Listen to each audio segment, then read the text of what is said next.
Hello, this video is going to be focusing on the muscles of mastication.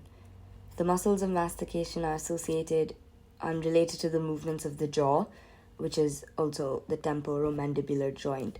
There are four muscles of mastication. We're going to be covering all four, starting with the masseter, then the temporalis, and then moving on to the medial pterygoid and then the lateral pterygoid.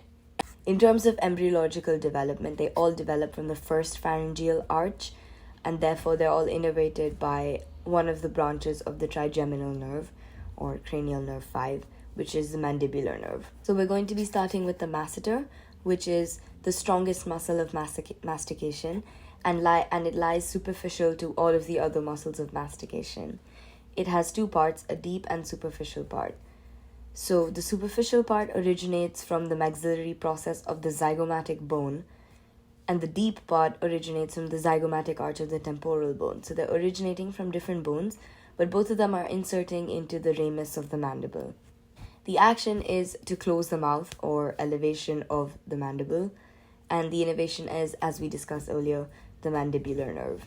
Now we're going to be talking about the temporalis muscle. This muscle originates from the temporal fossa of the skull, which is basically a depression on the lateral side of the skull. And actually, this muscle is covered by tough fascia, which can be harvested surgically for some surgical procedures. As I mentioned, it originates from the temporal fossa of the skull, and it inserts into the coronoid process of the mandible.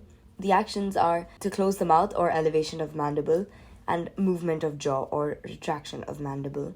And once again, the innervation is the mandibular nerve. Now we're going to be talking about the medial pterygoid. This muscle lies inferior to the lateral pterygoid, and it has two heads, a deep and superficial head. The superficial head originates from the maxillary tuberosity and the palatine bone, and the deep head originates from the sphenoid bone, and both again insert into the ramus of the mandible. The actions are to close the mouth, or elevation of mandible, and innervation is mandibular nerve. Finally, the lateral pterygoid. This also has two heads, a superior and inferior head. So the superior head originates from the greater wing of the sphenoid, and the inferior head originates from the lateral pterygoid plate of the sphenoid, so both from the sphenoid bone. And they insert, so they come together as into a tendon and attach to the neck of the mandible. The lateral pterygoid is actually the major protractor of the mandible.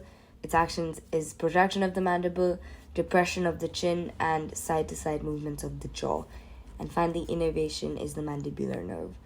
So an easy way to remember is that the first three muscles that we discussed, masseter, temporalis, and medial pterygoid, all are involved in elevation of mandible, or closing of the jaw, while the lateral pterygoid is involved in protraction of jaw. Because these are all muscles of mastication, all involved in movements of the jaw and the temporomandibular joint, all of them will be inserting into the mandible itself. And all of them are innervated by the same nerve. Thank you.